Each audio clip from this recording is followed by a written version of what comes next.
हार्दिक तहे दिल से मैं स्वागत करता हूं और जिस तरह से प्रेम भाव से आप लोगों ने फिर से मुझे स्वीकारा है और एक मौका दिया इस रेवाड़ी शहर में मेडिकल सर्विसेज देने के लिए, तो उसका मैं तहे दिल से शुक्रगुजार हूं।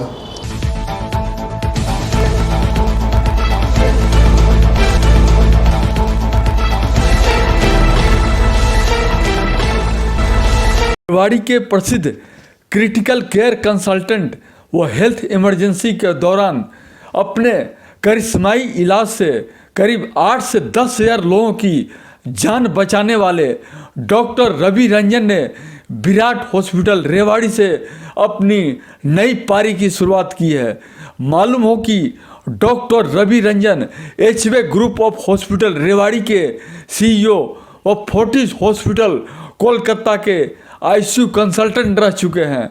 आइए सुनते हैं विराट हॉस्पिटल रेवाड़ी में आयोजित प्रेस वार्ता में डॉक्टर रवि रंजन ने क्या कहा।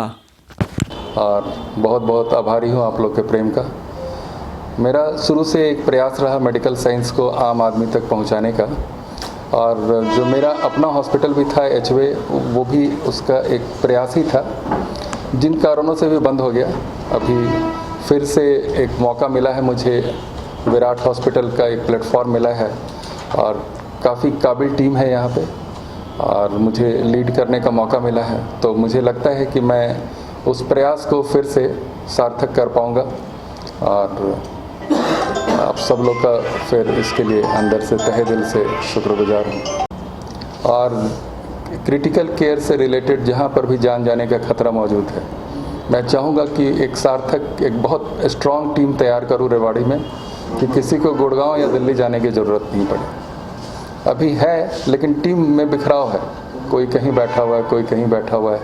मेरा प्रयास है, जो एचवे के माध्यम से भी मैंने किया था, कि सबको एक छत के नीचे लाऊं और विराट का एक बड़ा प्लेटफॉर्म मिला है, तो मुझे लगता है कि ये कोशिश में मैं कामयाब हो पाऊँगा। ट्रस्ट की कमी हो रही लोगों का, तो वो एक भरोसेमंद टीम तैयार करना एक चुनौती है और मैंने इस चुनौती को स्वीकार किया है। एचवे जब था तब भी लोग गुड़गांव जाना छोड़ दिए थे और मैं प्रयास है कि इस बार भी गुड़गांव या दिल्ली से बेहतर ट्रीटमेंट सस्ते दरों में उपलब्ध करा पाए। उसके लिए फ्री हैंड दिया गया है मुझे, तो मुझे लगता है कि मैं इस कोशिश में कामयाब हो पाऊँगा। है कि आपने विराट को ही क्यों चुना? और भी तो बहुत से आपके लिए दरवाजे खुले हुए हो सकते हैं। देखिए, सबसे इम्पोर्टेंट है कि आपको किसने स्वीकारा। एक ब्लैक चैप्टर के बाद में एचवे के साथ जो जिस तरह से साजिश की गई, हालांकि मैं हर चीज़ में बरी हुआ, लेकिन इसके बावजूद भी एक समाज का बोलते हैं ना, एक ब्लैक चैप्टर से आप बाहर निकले और उसमें जो भी आदमी दौड़कर आपको सबसे पहले गले लगाता है, तो जाहिर है कि उसको आप नकार नहीं सकते। इस अरविंद यादव सर ने जिस तरह से मुझे गले लगाया और फर्स्ट डे से ही जिस तरह से जो प्रेम, और तो मुझे वो ज़्यादा अच्छा लगा। एक है कि आप किसी के दरवाजे पर जाएं और एक है कि कोई आपको सहज स्वीकार रहा है। तो मुझे लगा कि जिस प्रेम भाव से और जितना बड़ा प्लेटफॉर्म पे मुझे लीडरशिप का मौका दे रहे हैं, तो मुझे लगा कि इसको हम स्वीकारना अच्छा है।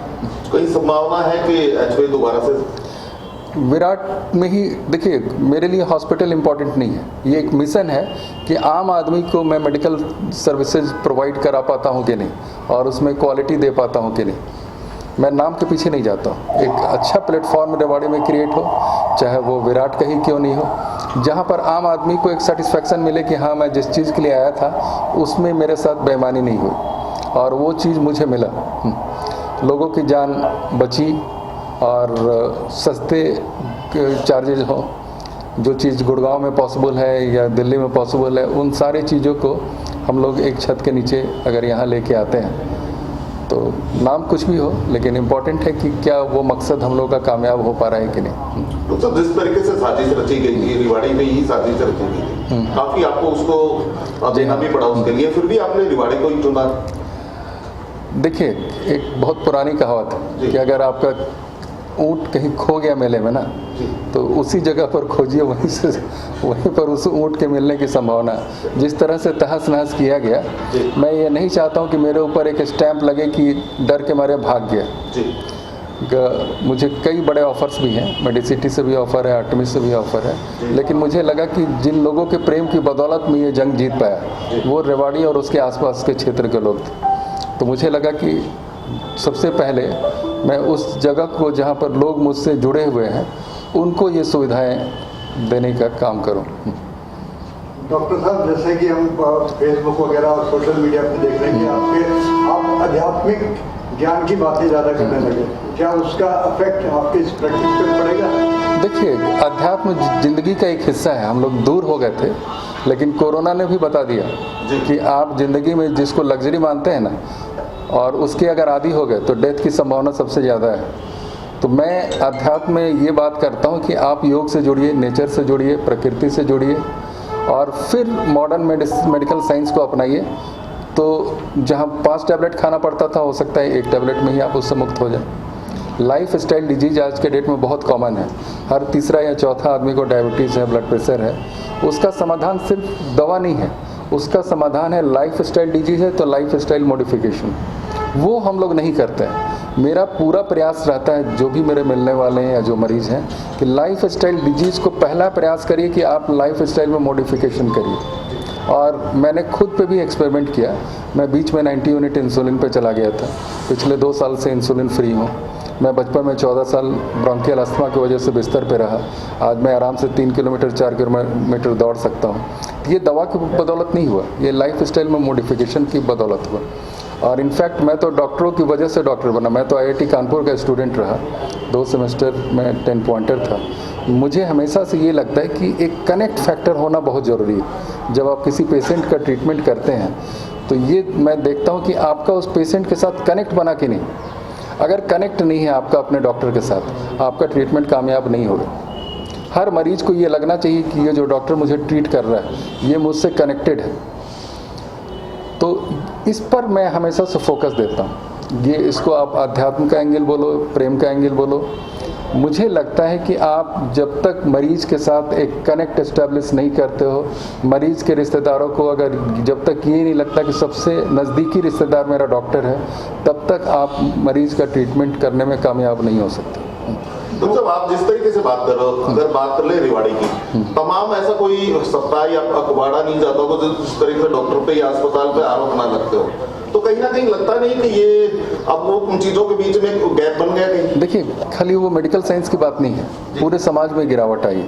और मेडिकल जो साइंस जो डॉक्टर बिरादरी है उसी का एक अंग है। तो अब जैसे गैंग्रीन फैल रहा है, एक दूसरे पर विश्वास खत्म हो रहा है, तो वो विश्वास आपका डॉक्टर पर भी कम होगा। तो चूंकि वो उसी समाज का हिस्सा है ना, आप ये नहीं कर सकते कि एक हाथ को बिल्कुल स्वस्थ रखें और पूरे शरीर में गैंग्रीन का जहर फैल जाए।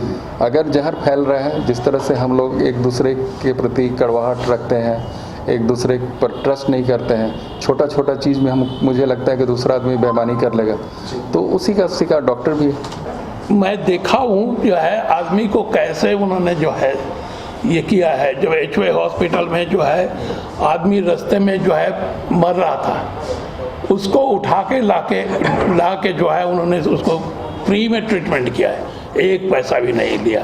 और साथ साथ उसको जो है, ताकि वो आदमी ऐसा था जो है अचानक उसको जो है एक्सीडेंट हो गया तो हो गया, गाड़ी से एक्सीडेंट हुआ था, लेकिन उसको जो है पूरा का पूरा ट्रीटमेंट करने के बाद जो है उनको वहाँ पे नौकरी में भी लगा दिया है, क्योंकि उनको पता था कि इस आदमी का जो है कोई जाने का रास्ता नहीं है, कोई इसका जो है माँ बाप नहीं है। तो इतना जो है जो आदमी कर सकते हैं, मैं मतलब इससे ज़्यादा और क्या कह सकूँ। तो बने रहे RBM न्यूज़ के साथ और इसे लाइक और सब्सक्राइब करना ना भूलें। RBM न्यूज़ हमेशा सच के साथ।